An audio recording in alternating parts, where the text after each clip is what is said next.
My name is Tiffany Spraggins-Payne.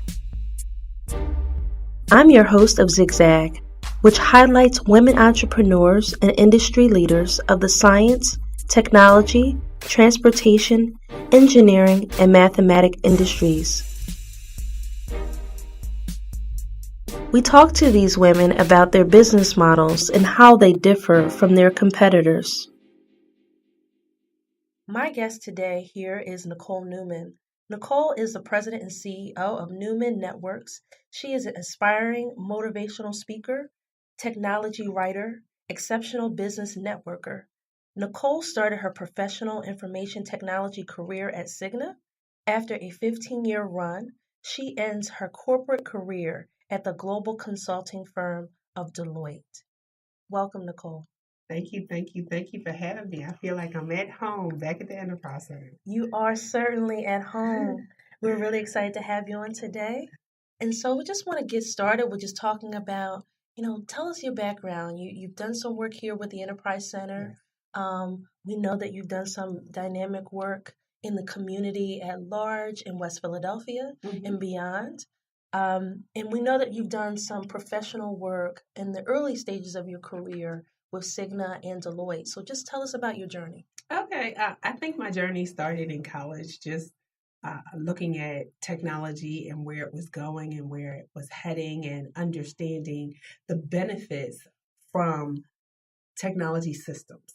So I worked as a programmer. My first job was actually writing code in COBOL, if anybody remembers that language. Yes. And then I moved on to SQL and moved on to SQL Server.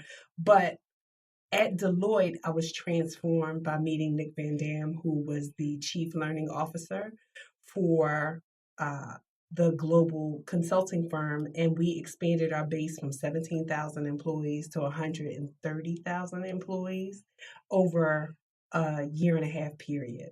So it was a huge learning curve for me. I worked with top professionals who had big visions.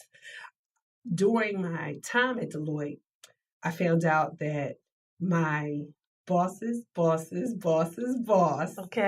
was in a PhD program, writing a book, and starting a nonprofit organization while being the chief learning officer at Deloitte. Wow. If that doesn't inspire you to do more, to believe that you can do more, I don't know what else will. So it gave me momentum to say, how am I using my skills to benefit my community? I really had to take a serious internal look and say, with all the advances in technology, are small businesses leveraging that so we can have a bigger digital presence? I left my job. Wow. Would you say that your boss's boss, who was doing all that great work, was the impetus for you starting your own business? Yes, absolutely. He helped me see that you could be an entrepreneur and be a social entrepreneur and take the business aspect and your passion and put them together. So he not only helped inspire me to be a business owner, but he inspired me to do what I loved, which is empowering people. I didn't necessarily understand when I started my company in 2009 that I would be starting a women's organization in 2013. I couldn't see that far, but I'm very happy that led me on the path to look at not just how a business benefits the owner and the employees, but how does it benefit the community at large? Awesome. So you were telling us a little bit about your professional experience. Could you talk to us about those transferable skills that you've learned at Deloitte, at Cigna, that actually helped to catapult your business? I'm glad you asked. That's actually a great question. Business and working in corporate America is dependent upon soft skills, soft interpersonal skills. At Deloitte, and I had been working in IT about 10 years at this point. Okay. I found out I didn't have any soft skills. I found out that I had very hardcore technical programming skills, but I needed to develop interpersonal skills. How did you find that out by chance? A performance assessment. a performance assessment from my boss, who I'm still friends with. She gave me that tough news, but I worked in the learning department, which means I had access to their whole learning catalog, so I could go ahead and learn those skills on the job. And so I really appreciate Deloitte for investing in me to make me a better person and transfer skills that I could use in business. So, talk to us a little bit about your competitive advantage running C.A.F.E, which is a women's group fueled by connecting a wide array of women entrepreneurs and business leaders in Philadelphia and beyond. What was the catalyst for starting C.A.F.E? The catalyst for starting C.A.F.E was working with hundreds of entrepreneurs and understanding we all could empower each other in different ways. What I want out of C.A.F.E and what I've been able to do in C.A.F.E is build an accountability system so that everybody has somebody to talk to and nobody feels like they're going through business by themselves. Entrepreneurship is overwhelming, it is hard, and there's nothing to help balance out the demands on a person's time when they're an entrepreneur. So we wanted to design something where you had a support system so you wouldn't feel like you were in business by yourself. You're in business for yourself, but not by yourself. And that absolutely came from my mentor who helped me along the entrepreneurship journey. So I had somebody mentor me, and I wanted to be able to build an organization where we mentored each other.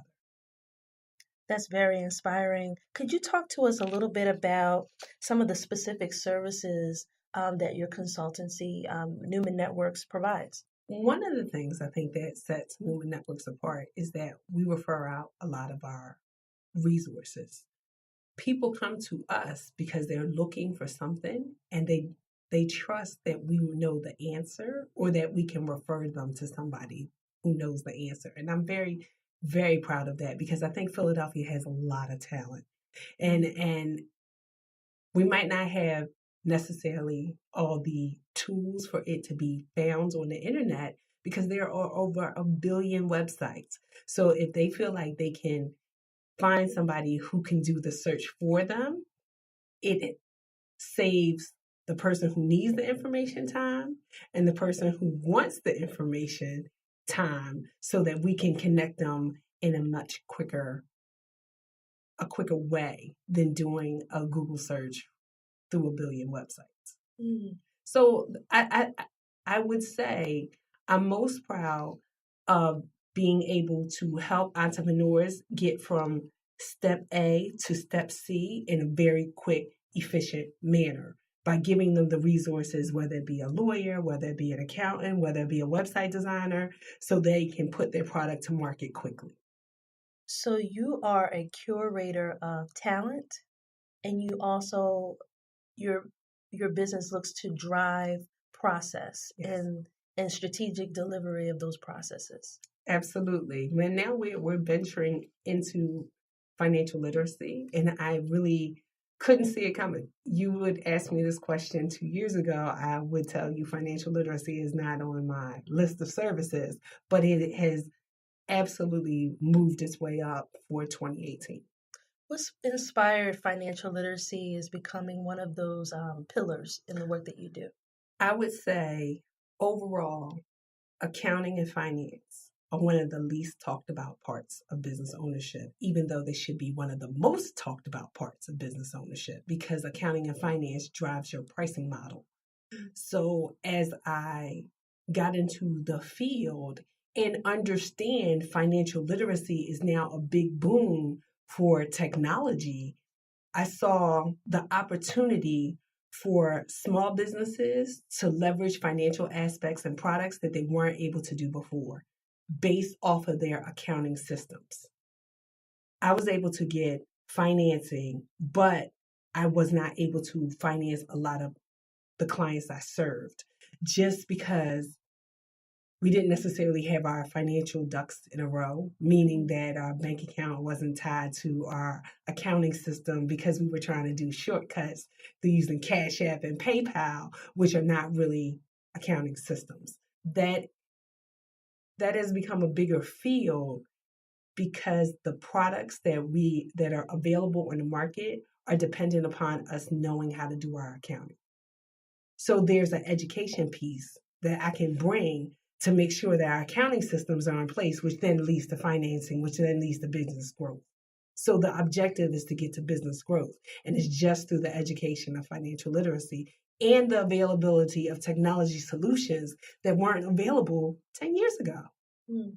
Aside from taking a harder look at your own business model, you've seen tons of business models working with other entrepreneurs. What would you say would be some of the gaps that kind of bubbled up to the top after looking at some of their financial and business models that you've decided to start, this financial literacy campaign? Tax planning. Tax planning, taking advantage all the tax breaks that are out there for business owners, and just making sure that we know what an accounting system should be, can be, and if you don't have access to the knowledge, have a trusted resource who has access to the knowledge. Because accounting systems have been difficult before. I think now with cloud computing, they're trying to make them easier so the business owner is aware of what's going on. But tax planning is has been a problem and an issue for the past 40 years. So I don't think it'll be solved tomorrow, but I think that we need to have resources in the community to help us plan more effectively so that we can benefit from all the changes in the tax code. Aside from your experience with learning about technology early on and really looking at where the trends were going, tell us a little bit about how your educational journey has helped to even fuel some of the new developments that you have rolled out with Newman Networks. Uh, We're constantly learning, and technology that is the thing. That is the bear to always try to stay on top. And when I say try, not only getting the information, but being able to disseminate it really quickly. And so I still use social media to disseminate messages quickly so that we're all learning and sharing from the knowledge of each other. How I use social media is to learn and to disseminate. Mm. Tell us a little bit. You have an MBA, Mm-hmm. and you also have this wealth of experience from working in two major companies.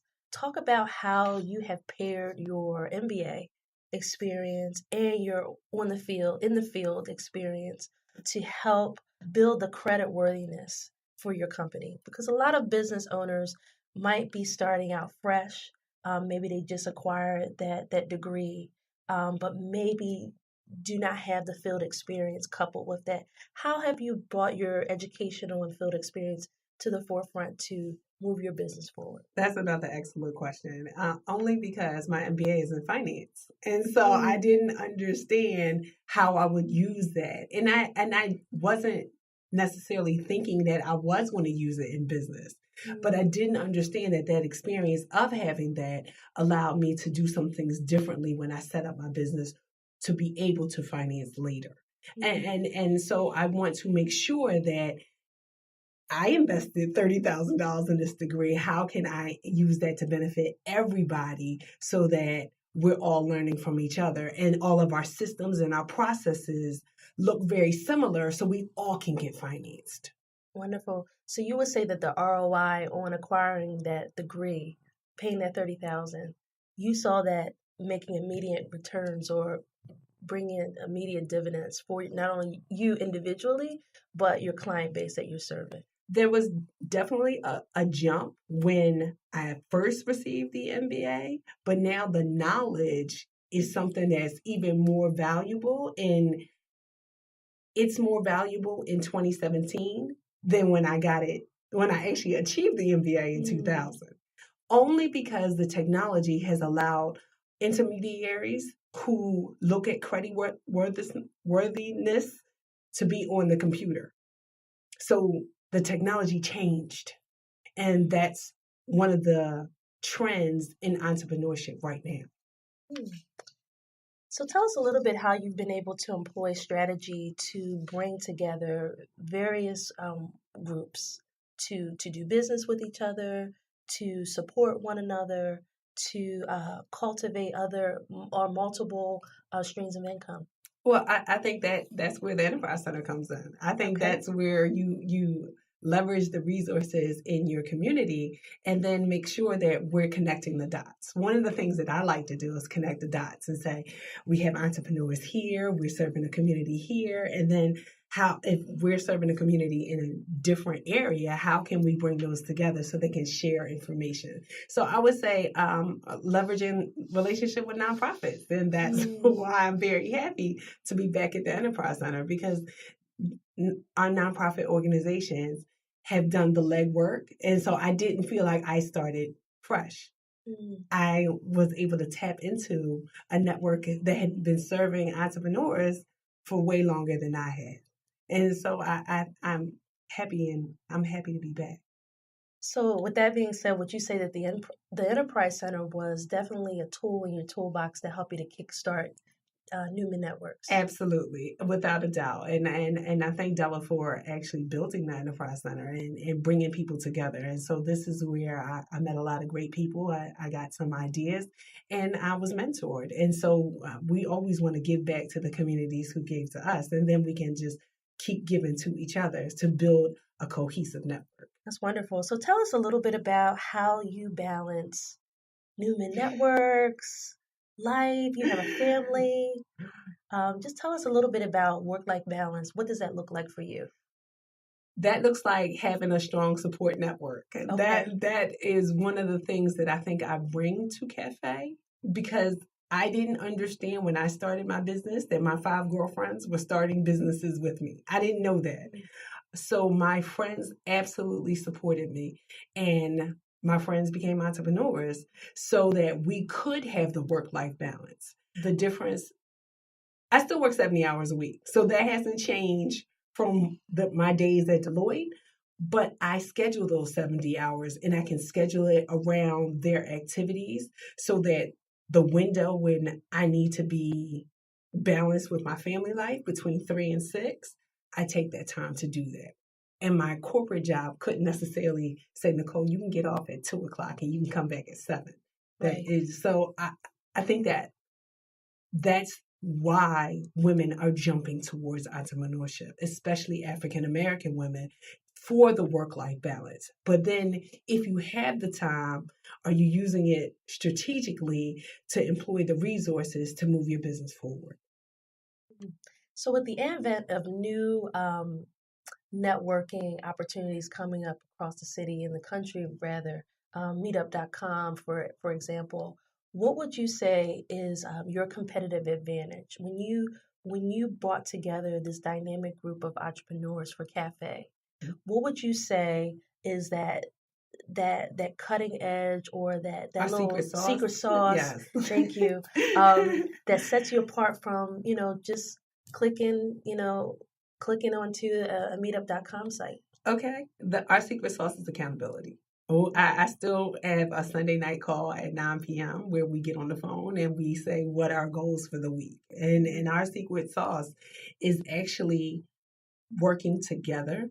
So what happens in C.A.F.E is you come out with a business plan, a marketing strategy, a credit report, an accounting system, and a network of 6 to 10 other women who learned about you as a person and want to cross market with you. So you're in business for yourself, but you have a network of support who know you and who are staying on the path with you. So after that 3 months of class, you now have friends. Mhm.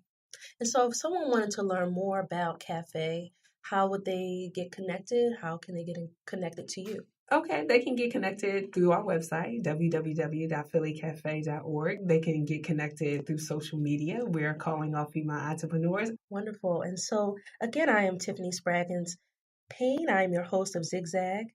This segment focuses on women entrepreneurs in the industries of transportation, STEM, technology, and communications, where we bring women entrepreneurs and industry leaders together. My guest today is Nicole Newman. She is the president and CEO of Newman Networks. She is an inspiring motivational speaker, technology writer, and exceptional business networker. Nicole, thank you so much for coming on the show today. No problem. Thank you for having me. My pleasure. And if you're interested in learning more about the resources that we offer, please check out the website www.theenterprisecenter.com, or for more specific resources to learn more about transportation and technology, you can reach us at www.masbtrc.com. Hello everyone, I'm Ryan Martin, the production consultant for The Grit Live. If you enjoyed this episode of Zigzag, please share it with the world.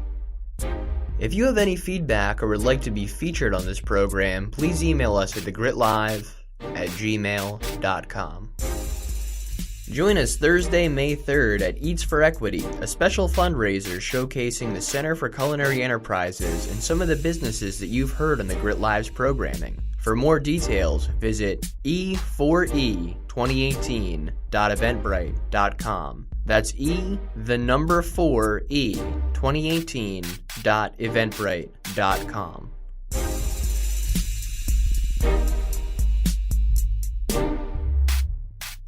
Thank you for listening.